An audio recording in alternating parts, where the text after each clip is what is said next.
الحمد لله الذي خلق الإنسان وعلمه البيان أما بعد قال الله تبارك وتعالى وما خلقت الجن والإنس إلا ليعبدون صدق الله العظيم۔ آج کی اس گفتگو میں ہم انسان کی زندگی اور اس زندگی کا مقصد جو ہے اس حوالے سے کچھ گفتگو کریں گے۔ ہمارے ذہنوں میں آج بہت سے اشکالات ہیں، بہت سے سوالات ہیں، بہت سے نوجوان سوچتے ہیں کہ ہمیں کیوں پیدا کیا گیا، ہمیں کس لیے پیدا کیا گیا، اور ہماری پیدائش کا مقصد کیا ہے، ہم اس دنیا میں کیوں لائے گئے۔ سوشل میڈیا پہ بہت زیادہ یہ سوالات آتے ہیں کہ what are we, who are we, why are we. تو ان سب سوالوں کو آج انشاءاللہ ہم ڈسکس کریں گے۔ سب سے پہلے تو ہم دیکھنا یہ ہے ہم نے کہ اللہ رب العزت نے اس پوری کائنات کو بنایا، اس میں بہت سی مخلوقات کو پیدا فرمایا، ان میں سے ایک مخلوق جس کو سب سے بہتر مخلوق بنایا، اشرف المخلوقات بنایا، یعنی کہ انسان۔ تو اس سب سے بہترین مخلوق کو جو بنایا تھا، اس کا کوئی نہ کوئی مقصد ضرور ہوگا۔ وہ مقصد کیا ہے اس کو انشاءاللہ آج ہم دیکھیں گے۔ اس چیز کو سمجھنے کے لیے سب سے پہلے ہم یہ دیکھیں کہ مقصد کہتے کسے ہیں، یا دوسرے معنوں میں اگر ہم اس کو کہیں تو ہم یوں کہہ سکتے ہیں کہ ہماری زندگی کا ویژن کیا ہونا چاہیے۔ ویژن میں تین چیزیں آ جاتی ہیں۔ سب سے پہلے ہم ویژن کی ڈیفینیشن یعنی ویژن کی تعریف کو سمجھیں گے، اس کے بعد ہم یہ گفتگو کریں گے کہ ویژن کیوں ضروری ہے، آپ کی لائف میں ایک ویژن کیوں ہونا چاہیے، اور تیسرے نمبر پہ یہ کہ ویژن کیسا ہونا چاہیے۔ تو سب سے پہلے تو ویژن کو دیکھتے ہیں کہ ویژن کیا ہے۔ اس کے بارے میں مختلف لوگوں نے مختلف ڈیفینیشنز کی ہیں۔ کسی نے اس کو الٹیمیٹ گول کہا، کسی نے کیا کہا۔ آسان الفاظ میں اگر ہم اس کو کہیں تو میں اپنے آپ کو فیوچر میں کیا دیکھنا چاہتا ہوں، میں اپنے آپ کو کہاں پہ دیکھنا چاہتا ہوں، یہ میرا ویژن ہے، سب سے آسان ترین الفاظ میں اگر کہا جائے۔ اور یاد رکھیے کہ یہ ویژن کیسا ہونا چاہیے۔ ویژن ہمیشہ ایسا ہونا چاہیے جو لانگ لاسٹنگ، لمبا ہو، جو کبھی ماضی نہ بن سکے اور جس کا کوئی مستقبل بھی نہ ہو۔ یعنی ویژن ایسا ہو جس کا کوئی پاسٹ نہ ہو اور نہ ہی آئندہ وہ فیوچر بن سکے۔ اگر ہم اس کو دوسرے لفظوں میں یوں کہیں، مثال کے طور پر، کہ آپ یہ سوچتے ہیں کہ 2 سال بعد میں اپنے آپ کو کہاں دیکھنا چاہتا ہوں، اس کے لیے آپ پلان کریں گے، اس کے لیے آپ ایک پورا لائحہ عمل تیار کریں گے، اس کے لیے آپ پوری ترتیب تیار کریں گے، اور اس کے مطابق جب آپ چلیں گے 2 سال بعد آپ اس ٹارگٹ کو اچیو کر لیں گے۔ آپ کہیں گے میں نے جو ویژن سوچا تھا اپنے لیے وہ میں نے پا لیا، لیکن اب آگے کیا ہوگا؟ ایوریج جو ہماری زندگی ہے وہ 60 سال، 70 سال، 80 سال ہے۔ اگر ابھی آپ 22 سال کے ہیں، 25 سال کے ہیں، آپ نے 2 سال بعد تک کا ویژن سوچا تھا، تب آپ 25 سال کے ہو چکے ہوں گے، 28 سال کے۔ تو اگلی جو 25 سال ہے زندگی، 30 سال زندگی ہے، اس کا کیا ہوگا؟ اس کے لیے تو آپ نے کوئی ویژن نہیں تعین کیا تھا۔ تو اب کیا ہوا؟ آپ کا ویژن جو ہے اس سے آگے مزید اس کا مستقبل بھی آ گیا ہے، اور جب اس مستقبل میں آپ جائیں گے تو آپ کا ویژن تو پاسٹ بن چکا ہوگا۔ تو کیا معلوم ہوا کہ ویژن ہمیشہ ایسا تیار کرنا چاہیے جس کا کوئی ماضی نہ ہو اور نہ ہی وہ مستقبل۔ تیسری بات کہ ویژن کیوں اہمیت رکھتا ہے، ویژن کی کیا اہمیت ہے۔ دیکھیے، اگر آپ کا کوئی ویژن نہیں ہوگا تو آپ دوسروں کے ویژن پر چلنے لگ جائیں گے، آپ دوسروں کے اعلی کار بن جائیں گے۔ یا اس کو ہم یوں بھی کہہ سکتے ہیں کہ اگر آپ یہ نہیں جانتے کہ آپ کیا چاہتے ہیں تو ممکن ہے کہ زندگی میں آپ کے ساتھ وہ ہو جو آپ نہیں چاہتے۔ اس لیے اپنی زندگی میں ایک رخ کا متعین کرنا، ایک ویژن کا متعین کرنا بہت زیادہ ضروری ہے۔ اگر آپ ایک اچھی زندگی پلان نہیں کر رہے تو یقیناً یہ ایک بہت اچھا پلان ہے ایک بری زندگی کے لیے جو کہ آپ کی ہوگی۔ لہذا ان تمام باتوں سے معلوم ہو کہ ویژن ایک بہت اہم چیز ہے۔ اگر آپ اپنے گھر سے باہر نکلتے ہیں، آپ کو منزل کا نہیں پتہ کہ آپ کہاں جانا چاہتے ہیں۔ آپ باہر نکلے، ایک چوراہا آیا، وہاں سے مختلف راستے جا رہے تھے، اب آپ پزل ہو جائیں گے، آپ کنفیوز ہو جائیں گے کہ میں کہاں پہ جاؤں۔ پھر آپ دیکھیں گے کہ زیادہ تر لوگ کہاں جا رہے ہیں، جس طرف زیادہ بھیڑ چال ہوگی آپ وہاں چل دیں گے۔ یا پھر آپ یہ دیکھیں گے کہ زیادہ اچھا راستہ دکھ کون سا رہا ہے، آنکھوں کو کون سا اچھا لگ رہا ہے، یا زیادہ آسانی سے کہاں تک ہم جا سکتے ہیں، میں اس پہ چل پڑوں۔ لیکن ان سب چیزوں سے آپ کی تسلی نہیں ہوگی۔ بالآخر ایک ٹریفک کا وارڈن آپ کو نظر آئے گا، آپ اس کے پاس جائیں گے، آپ ان سے پوچھیں گے کہ جی راستہ کون سا ہے، میں کہاں پہ جاؤں، تو وہ آگے سے یہی کہیں گے آپ نے جانا کہاں پہ، آپ کو اپنی منزل کا پتہ ہے؟ اگر آپ کو اپنی منزل کا پتہ ہوگا آپ ان کو بتا دیں گے، وہ آپ کو گائیڈ کر دیں گے، آپ چلے جائیں گے، وگرنہ آپ در بدر کی ٹھوکریں کھاتے رہیں گے، دوسرے آپ کو مس گائیڈ کرتے رہیں گے، دوسرے آپ کو اپنے مشنز کے لیے، اپنے مقاصد کے لیے استعمال کرتے رہیں گے۔ تو معلوم ہوا کہ ویژن ہونا چاہیے اور لازمی ہونا چاہیے۔ اب دیکھنا ہے کہ ہمارا بینگ اے مسلم، بحیثیت مسلمان، ہمارا کیا ویژن ہونا چاہیے۔ ویژن کی تعین کے لیے دیکھیں سب سے پہلے اپنی ذات کو پہچاننا ہے کہ ہم کون ہیں۔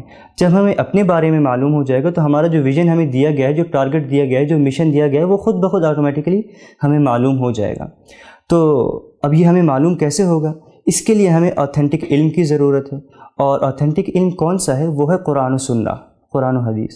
تو جب قرآن و حدیث سے ہم رہنمائی لیتے ہیں تو آپ صلی اللہ علیہ وسلم کی ایک حدیث ہے جس کا مفہوم ہے کہ ہر بچہ جو پیدا ہوتا ہے وہ فطرتاً مسلمان ہوتا ہے، اسلام کی فطرت میں پیدا ہوتا ہے۔ پھر آگے اب یہ اس کے والدین ہیں، کوئی اس کو یہودی بنا دیتا ہے، کوئی اس کو نصرانی بنا دیتا ہے، اور کوئی اس کو مجوسی بنا دیتا ہے، یا دیگر جو مذاہب ہیں والدین کے وہ ان پہ۔ تو معلوم ہو کہ فطرتاً ہم سب مسلم ہیں، اور الحمدللہ اللہ کا شکر ہے کہ ہم پیدائش بھی ہماری مسلمان گھرانے میں ہوئی، تو الحمدللہ ہم مسلمان ہی ہیں اب بھی۔ تو اب مسلمان کے لیے کیا ویژن ہونا چاہیے؟ ہمیں اپنی ذات کا تو پتہ چل گیا کہ ہم مسلمان ہیں، اب ہمارا ویژن کیا ہونا چاہیے؟ تو قرآن شریف میں اللہ رب العزت نے ایک آیت نازل فرمائی ہے، وَمَا خَلَقْتُ الْجِنَّ وَالْإِنسَ إِلَّا لِيَعْبُدُونَ، کہ ہم نے جنوں کو اور انسانوں کو اپنی عبادت کے لیے پیدا فرمایا ہے۔ اب یہ عبادت کیوں ہوتی ہے؟ یہ تو مقصد بتا دیا، عبادت کا مقصد کیا ہے؟ عبادت سے حاصل کیا ہوگا؟ عبادت سے اللہ کی رضا حاصل ہوگی۔ اللہ کی رضا سے کیا حاصل ہوگا؟ اللہ کی رضا سے جنت الفردوس حاصل ہوگی، جہنم سے پناہ اور جنت الفردوس حاصل ہوگی۔ تو معلوم ہوا کہ ہمارا ویژن کیا ہے کہ اللہ کو راضی کر کے جنت الفردوس تک پہنچنا ہے، جہنم سے بچنا ہے اور جنت الفردوس تک پہنچنا ہے۔ یہ ہمارا مسلمانوں کا ویژن ہونا چاہیے، یہ ہمارا مشن ہونا چاہیے، یہی ہمارا ٹارگٹ ہونا چاہیے۔ اور جیسے کہ میں نے پہلے کہا کہ اگر ہم اس طرح اپنا ویژن بناتے ہیں کہ جو چند سالہ ہو، تو پھر آگے مستقبل میں جا کے ہمیں پریشانی ہوگی۔ آج مسئلہ یہ ہے کہ ہم ایسا ویژن بنا رہے ہیں جو زیادہ سے زیادہ ہماری موت تک کا ہے۔ اگر ہم میں سے کوئی بہت زیادہ عقل مند ہو، بہت زیادہ اس نے اپنی زندگی کو پلان کیا ہوا ہو، تو وہ بھی یہیں تک کرتا ہے کہ میرے مرنے تک کیا ہوگا، یا میں بڑھاپے میں کس سٹیج پہ ہوں گا، جب میں بڑھاپے کی عمر کو پہنچوں گا تو میرے پاس کیا کیا ہوگا، میں اپنے بچوں کو سیٹل کر چکا ہوں گا، ان کے لیے گھر بنا چکا ہوں گا، اپنی اتنی پراپرٹی جو ہے میں بنا چکا ہوں گا، زیادہ سے زیادہ یہی اس کے ذہن میں ہوتا ہے۔ لیکن اس کے بعد بھی تو ہے نا، جب آپ کی وفات ہوگی اس کے بعد کیا ہوگا؟ یہ سب جو آپ نے پلان کیا تھا یہ تو اسی دنیا تک رہ گیا، آپ کے بچے، آپ کی پراپرٹی، آپ نے آگے کے لیے کیا پلان کیا ہے؟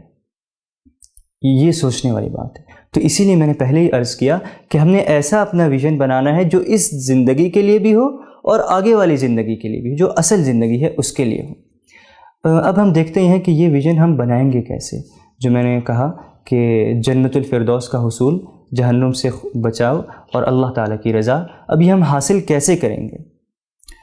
دیکھیں اس کو اگر ہم اس طرح سے سمجھ لیں، انسان ہمیشہ وہی کچھ کرتا ہے جو اس کی ترجیحات ہوتی ہیں، انسان ہمیشہ اپنی ترجیحات پہ چلتا ہے، جو اس کی پریورٹیز وغیرہ ہوتی ہیں وہ انہی پہ ہی عمل کرتا ہے۔ مثال کے طور پہ ایک میاں بیوی تھے، لیکچر سن رہے تھے، وہ لوگ گھر میں بیٹھے ہوئے تھے، لاؤنج میں لیکچر سن رہے تھے، بڑا زبردست لیکچر چل رہا تھا ٹی وی پہ، اور موٹیویشنل تھا، انسپریشنل تھا، بڑا فائدہ ہو رہا تھا اس سے۔ تو جب وہ ختم ہوا، شوہر نے بیوی سے پوچھا، یار تم نے سنا کتنی زبردست باتیں وہ کر رہے تھے، جو اسپیکر تھے بڑی زبردست باتیں کر رہے تھے؟ تو بیوی نے کہا کہ نہیں، میں تو نہیں سن سکی۔ شوہر حیران ہوا، کیوں، آپ نے کیوں نہیں سنا؟ وہ اصل میں اگلے مہینے ہماری بیٹی کی شادی ہے نا، تو میرے ذہن میں وہ تھا کہ جی کہاں سے جا کے ہم نے شاپنگ کرنی ہے اور کس کس کو انوائٹ کرنا ہے، ساری ترتیبات وغیرہ میں وہی سب کچھ سوچ رہی تھی۔ تو یہ اب کیا ہوا کہ اس عورت کے دل میں، بیوی کے دل میں اس لیکچر سے زیادہ اہمیت، اس لیکچر سے زیادہ ترجیح شادی کی ہے، بیٹی کی شادی کی، لہٰذا وہ وہی سوچے گی، وہ وہی کرے گی، اور یہ فطرت ہے۔ لیکن اب اگر یہی میاں بیوی، ان کا ایک بیٹا بھی ہے، اور ان کو کال آتی ہے کہ آپ کا بیٹا ہاسپٹل میں ہے، ایکسیڈنٹ ہو گیا، ہاسپٹل میں ہے. یہ بھاگم بھاگ ہاسپٹل پہنچے، پتہ چلا بیٹا آپریشن تھیٹر میں ہے، آپریشن ہو رہا ہے، بڑی سیریس حالت ہے، ان کو اندر بھی نہیں جانے دیا گیا آپریشن تھیٹر میں، آپ باہر جی وہاں پہ بیٹھ جائیں. اب جب خاتون وہاں پہ بیٹھی ہوگی، اب اس کے ذہن میں آئے گا کہ میری بیٹی کی شادی ہے، میں نے کہاں سے شاپنگ کرنی ہے، میں نے کس کو انوائٹ کرنا ہے؟ ہرگز اس کے ذہن میں نہیں آئے گا. اس کی کیا وجہ ہے؟ اس کی وجہ یہی ہے کہ اب اس کی ترجیح بدل گئی ہے. اب جو زیادہ اہم چیز ہے وہ اس کی ترجیح، زیادہ اہم بیٹا ہے، بیٹے کی جان ہے، بیٹے کی زندگی ہے، تو اس لیے وہ اسی کو سوچ گئے. تو اسی طرح بیان ہی یہی صورتحال کہ اگر ہم اپنی زندگی، اپنی ترجیحات آخرت کے لحاظ سے رکھیں، ہم اپنی خوشی غمی، اپنا ایک ایک معاملہ جو ہے وہ آخرت کے حساب سے اگر ہم کریں تو ہماری ترجیحات بھی بدل سکتی ہیں، اور پھر ہمیں زیادہ فکر آخرت کی ہوگی، ہم اس کے لیے ہی پلان کریں گے اور اس کے لیے ہی سب کچھ کریں گے. اگر آپ دنیا میں دیکھتے ہیں کہ کوئی بھی چیز ہو، اس کا ایک سینٹر پوائنٹ ہوتا ہے جس کے ارد گرد وہ چیز گھوم رہی ہوتی ہے، یا جس کی وجہ سے وہ چیز چل رہی ہوتی ہے، یا جو اس کو چلا رہا ہوتا ہے، ایک سینٹر پوائنٹ لازمی ہوتا ہے. ہم اپنے نظام شمسی کو دیکھ لیں تو سورج کے گرد ہماری زمین ہو گیا، چاند ہو گیا، یہ سب چیزیں جتنی بھی ہیں یہ سورج کے گرد گھوم رہی ہیں. اچھا، ہم مسلمان ہیں، ہم خانہ کعبہ کے ارد گرد طواف کرتے ہیں، ایک ہمارا سینٹر پوائنٹ ہے، اسی کی طرف منہ کر کے ہم نماز پڑھتے ہیں، وہی ہمارا قبلہ ہے، وہی ہمارا سب کچھ ہے. آپ کسی کمپنی کو دیکھ لیں، کسی فرم کو دیکھ لیں، اس میں ڈائریکٹرز تو بہت زیادہ ہوں گے، امپلائز تو بہت زیادہ ہوں گے، لیکن ایم ڈی ایک ہی ہوگا، جو مینیجنگ ڈائریکٹر ہے وہ ایک ہی ہوگا، اور اسی کے تحت پوری فرم چل رہی ہوگی. چاہے ایک سویپر بھی ہے، وہ بھی اسی ایم ڈی کی جو خواہشات ہیں، احکامات ہیں، جو اس کے آرڈرز ہیں، انہی کے مطابق چلے گا، گویا وہ ورکر بھی اس ایم ڈی کے تحت ہی ہے. اسی طرح ہم مسلمانوں کے لیے بھی تو کچھ ہونا چاہیے نا. ہماری زندگی کا بھی ایک سینٹر پوائنٹ ہونا چاہیے، یا ہماری زندگی کا بھی کوئی ایک پوائنٹ ہونا چاہیے جس پہ ہم فوکس کریں اور وہی ہمارا ٹارگٹ ہو، اسی کو ہم اچیو کریں. یقیناً ہے، اور وہ ہے آخرت. جیسے میں نے پہلے بتایا، جنت الفردوس کا حصول، یہ ہمارا سینٹر پوائنٹ ہے. لیکن ہونا چاہیے تھا یہ، بدقسمتی یہ ہے کہ اس وقت ہمارے ذہنوں میں، ہماری زندگیوں میں، بالخصوص ایک مسلمان کی زندگی میں 2 سینٹر پوائنٹ بن چکے ہیں، دنیا اور آخرت. بچپن میں ہم چھوٹے ہوتے ہیں، مسجد میں والدین بھیجتے ہیں، وہاں پہ قاری صاحب ہمیں جب پڑھاتے ہیں یا تربیت کرتے ہیں، وہ یہی کہتے ہیں جی اچھے اعمال کرنے ہیں، نیک کام کرنے ہیں، سچ بولنا ہے، برے کام نہیں کرنے. کیوں؟ تاکہ آخرت میں ہمیں جو ہے اچھا اجر ملے اور اچھا صلہ ملے ہمیں اس سب چیزوں کا. یعنی وہ ہمیں آخرت کے حوالے سے تربیت دیتے ہیں. وہ کہتے ہیں سب کچھ آخرت ہے، یہ ہم قاعدہ پڑھ رہے ہیں، یہ ہم قرآن پڑھ رہے ہیں، ناظرہ پڑھ رہے ہیں، حفظ کر رہے ہیں، جو بھی کر رہے ہیں، اس کے فائدہ ہمیں آخرت میں ملے گا. ہمارا ایک ذہن یہ بن گیا. تھوڑے سے بڑے ہوئے، اسکول میں آئے، پڑھنے لگے، اب والدین غصہ ہونے شروع ہو جاتے ہیں. پڑھو گے نہیں، کماؤ گے کدھر سے، کھاؤ گے کدھر سے، جاب کہاں سے ملے گی، اچھا رشتہ کہاں سے ملے گا. تو ان سب چیزوں کے تحت ہمارے ذہن میں فیڈ کروایا جاتا ہے کہ دنیا اصل ہے، دنیا کے لیے ہم نے جینا ہے. تو یہاں پہ آگے پھر کنفیوژن ہو جاتی ہے کہ ہمارے ذہنوں میں 2 سینٹر پوائنٹ بن جاتے ہیں، آخرت اور دنیا. تو یاد رکھیے، ہمارے ذہن میں ایک ہی سینٹر پوائنٹ ہونا چاہیے، اور ہمارا فوکس ایک ہی چیز پہ ہونا چاہیے، ہمارا ٹارگٹ ایک ہی چیز ہونی چاہیے، وہ ہے جنت، وہ ہے آخرت. اس دنیا کو ہم نے اس کے تحت رکھ کے کام کرنا ہے. ہماری خوشی، ہماری غمی، ہمارے تمام جو تہوار ہیں، تمام چیزیں ہیں، وہ آخرت کو دیکھ کے، اخروی زندگی کو دیکھ کے اس کے مطابق ہونے چاہیے. اب یہ اخروی زندگی کے مطابق جو ہم نے ایک ویژن بنا تو لیا کہ جی ہم نے اللہ تعالیٰ کو راضی کر کے جنت حاصل کرنی ہے، لیکن اس ٹارگٹ کو اچیو کیسے کرنا ہے، اس ویژن تک پہنچنا کیسے ہے؟ تو بڑی آسان سی بات ہے. آپ بے شک اس کو ایک ایکٹیویٹی سمجھ لیں. آپ ایک پیج لیجئے، درمیان میں لائن لگائے، اس کے 2 پورشنز بن جائیں گے. ایک میں لکھ لیں آخرت، ایک میں لکھ لیں دنیا. یا آپ اس طرح بھی کر سکتے ہیں کہ 2 پورشنز بن جائیں گے تو اوپر آپ ہیڈنگ دے دیں، جو آپ کا ویژن ہے آپ اپنا ویژن لکھ لیں، اور پھر نیچے جو 2 پورشنز بن گئے، ایک میں لکھیں امپورٹنٹ، ایک میں لکھیں ناٹ امپورٹنٹ، اہم اور غیر اہم. اوپر ویژن آپ کا آ گیا جنت الفردوس میں داخلہ، جہنم سے پناہ، اللہ تعالیٰ کی رضا. اب نیچے امپورٹنٹ اور ناٹ امپورٹنٹ میں کیا کرنا ہے؟ آپ نے یہ کرنا ہے کہ آپ کی زندگی کے وہ تمام کام جو اس ویژن تک پہنچنے میں، اس ٹارگٹ تک پہنچنے میں آپ کے لیے ہیلپ فل ہیں، آپ کے لیے مددگار ہیں، ان کو آپ امپورٹنٹ میں لکھ لیں، وہ اہم چیزیں ہیں ساری.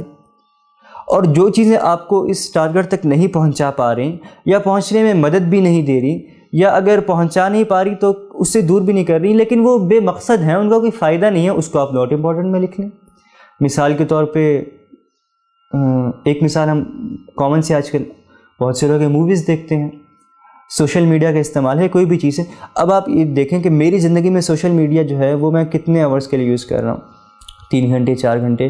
آپ دیکھیں کہ کیا یہ میرے اس ویژن تک پہنچنے میں مددگار ہے، کیا اس ٹارگٹ کو اچیو کرنے میں یہ چیز ہیلپ فل ہے؟ اگر ہے تو امپورٹنٹ میں لکھیں، نہیں ہے تو ناٹ امپورٹنٹ میں لکھیں.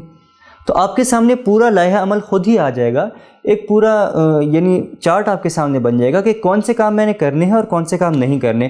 جو کرنے کے ہیں وہ آپ کیجئے، جو نہیں کرنے کے وہ آپ چھوڑیے، اور اس طرح آپ اپنے ویژن کو انشاءاللہ ویژن تک آپ پہنچ جائیں گے. آپ اپنا ٹارگٹ اچیو کر لیں گے. تو آپ نماز کو دیکھ لیں، آپ نیک اعمال کو دیکھ لیں کہ ان کے ذریعے اللہ کی رضا مل رہی ہے، ان کے ذریعے جنت میں داخلہ مل رہا ہے یا نہیں مل رہا. اگر مل رہا ہے ان کو امپورٹنٹ میں لکھیں، اور پھر دیکھیں کہ میں یہ کر رہا ہوں کہ نہیں کر رہا. یہ بھی دیکھنا ہے کہ میں یہ کام کر رہا ہوں یا نہیں کر رہا، اور جو ناٹ امپورٹنٹ ہے وہ میں کر رہا ہوں یا نہیں کر رہا. اگر کر رہے ہیں تو اس کو چھوڑیں، اور جو امپورٹنٹ ہے اس کو کیجیے.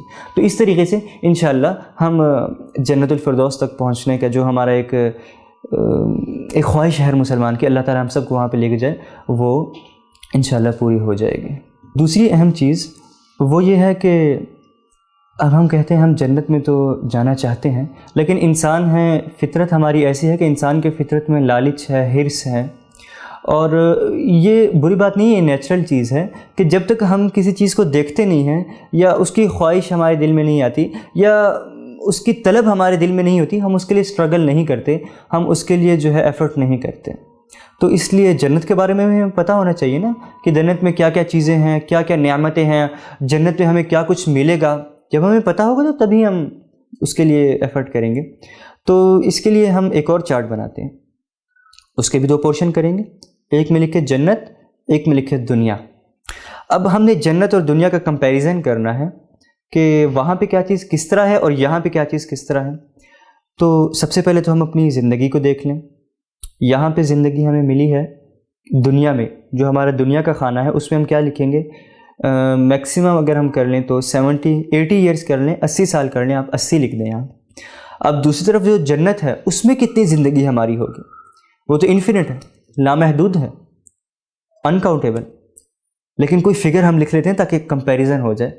تو دنیا کی زندگی میں اگر ہم نے 80 لکھا تھا تو یہاں پہ ہم 8 کے آگے 80 زیروز لگا سکتے ہیں بے شک.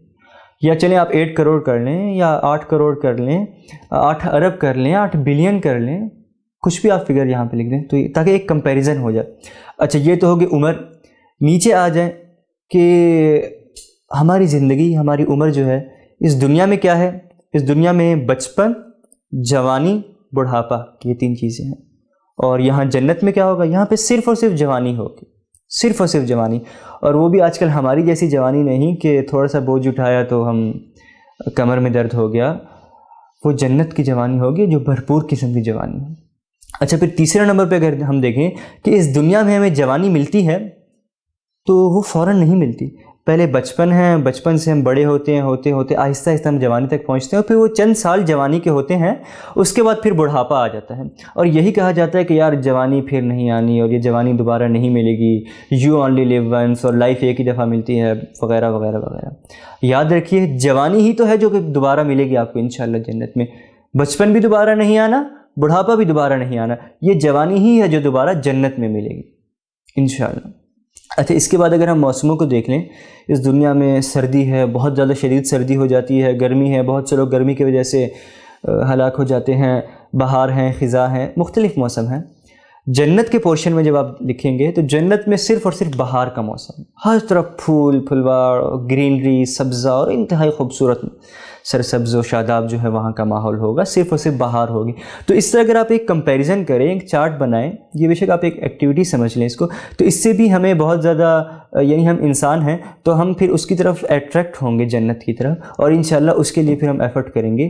تو دعا ہے کہ جو کچھ بیان ہوا اس پہ اللہ تعالی ہم سب کو سمجھنے کی توفیق عطا فرمائے، اور ہم تمام لوگوں کو اپنا ایک ویژن متعین کر کے کہ جنت الفردوس کا حصول، اس کے لیے ہم سب کو بامقصد زندگی گزارنے کی توفیق عطا فرمائے. آمین. وآخر دعوانا ان الحمد للہ رب العالمین.